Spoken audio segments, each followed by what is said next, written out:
Casey, it's nice to have you here. When I read the paperwork that you sent me, I was amazed that flowers go by so many different names. And I have heard of Tussie Mussie because of a shower that a dinner shower that I had gone to. But then I understand there's a nosegay that's basically the same thing. And they're basically all little combinations of flowers put together, little mini Petite. bouquets. Petite, yeah. Tussie Mussie is usually held in a lovely little ornate holder.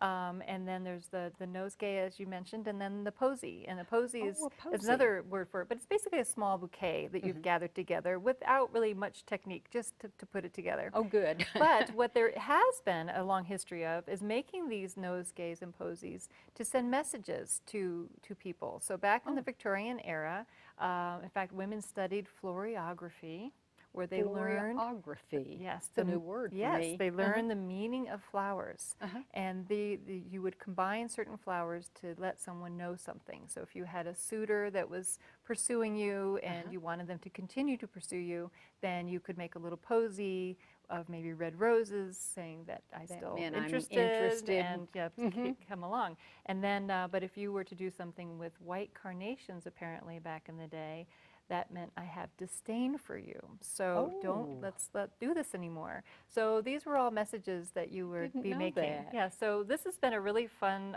class. We've taught it to children, and we've laid out all the things, and we've told them the meanings, and then they've been able to pull together an arrangement that to say what they want to say. Say what they feel. So it's a great idea. It's really fun. So some of the meanings may have changed a bit since the old days, but it's a great story. But some of them have stayed true. And so I picked some flowers today, which I thought would be really fun to pull together. So I'm going to pull together a little bouquet for you, and we're going to use some different elements. And I prepped some of the flowers. I want to show you how we did that.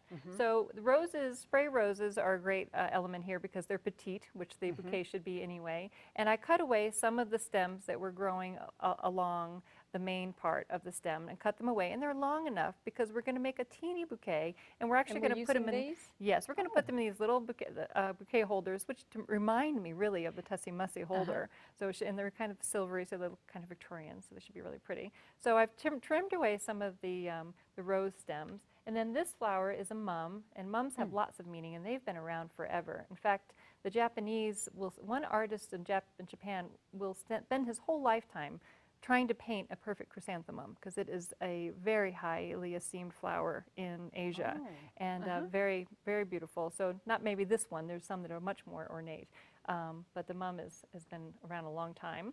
And then it comes with all these great long individual stems attached, so I cut a whole bunch of those off, so we have those to make a little arrangement. And you don't want the leaves or anything to be beneath the water. Right, exactly. Anything below, all the greenery below the water line just starts to speed up that breaking down element of flowers. And then I found some rosemary, which is fun because it has a great smell. And nosegays were made actually to wear near to hold and smell here, or to wear, because people didn't smell that great back then, and so you had a nosegay to make your nose happier because some of the smells around town. So that's what the combination. So you always wanted to have something that was scented. So by using rosemary, you're going to have this great scent going all the time. If some of the roses may not have it, and then carnations, which have been around for just eons, can't beat carnations. Can't beat them, and they have a great smell, almost a little bit of a spicy smell. So they're really fun to have too. So that, and these are very fun to put in maybe in the middle of the arrangement, because we're gonna because it's such a big flower. So we'll have that as our element too. And then lastly, just to add a little bit of fluff, and these have a little smell. These are wax flower, and I must say I haven't found a meaning on these, but they bring me joy. I know that, because they're always the perfect add-on for a boutonniere or filling in for a centerpiece, and I think they're great in a little nosegay. They're just so delicate. They are so delicate. They look perfect for a nosegay. They are, and they have a little beeswax smell, so the combination actually works really well.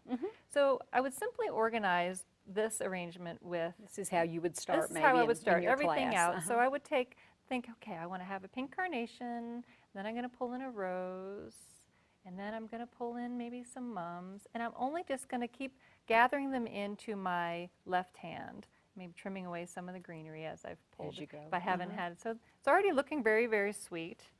And then pull, let me give you some roses over And there too. you're just right now putting them on one side. I'm just sort of adding, going to be just start adding to the collection here. Maybe only one rosemary, and they don't have to be big. And that's the fun thing about them. They don't have to be big at all, because they're just these little petite bouquets.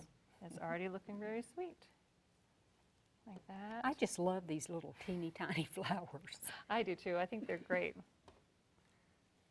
So, isn't that cute? It is, it's really. We might as well use all the ones that we cut. So if you want to use, you've got a nice set collection of your yellow roses And there. I love those. Which are wonderful. I add those little extra. I'm going to put this in. Have any rosemary? Add Oh, some forgot about the rosemary in there. rosemary. And a couple more of these. So you're just gathering it in I'm one gathering all hand together, and I'm right keeping now. everything long because stems close up in about 10 seconds after they're out of water. So I'm not going to do any cutting till the very last minute, and I'm going to cut all my stems a little bit, just give them some a chance to drink in, and then we're going to pop them in our vases right before, Okay. right after we cut them. So I'm going to take all these, so I've got them all gathered. that This smells so darling good collection. already. And then I'm just going to give everybody trim and have them all about the same length. So just trim everybody at an angle if you can. The rosemary might be a little bit hefty. Give it a good cut. There you go. And this is, you got them all in there, and then you can gather them together and pop that in. So this is a nosegay. This is a nosegay, posy, but it has meaning. So we've created them very similarly, but what mine represents to you is yellow for friendship. Oh, Rosemary is for remembrance. So I'll always remember we're good friends. And then chrysanthemums are for hope. So I hope the best for you. And then also the pink carnation is also unforgettable. Wow. So you are an unforgettable friend who I hope many good things for. Wonderful. Oh, and I bet the kids have more fun It picking is out so their fun. message Yes, to send indeed. a grandmother or a friend or Yes. who. That's wonderful. Well, thank you so much. You're I've so enjoyed welcome. learning more about what I'd always heard of, Tussie Mussies and nosegays and posies, but now I know what they are. Thank you. You're welcome.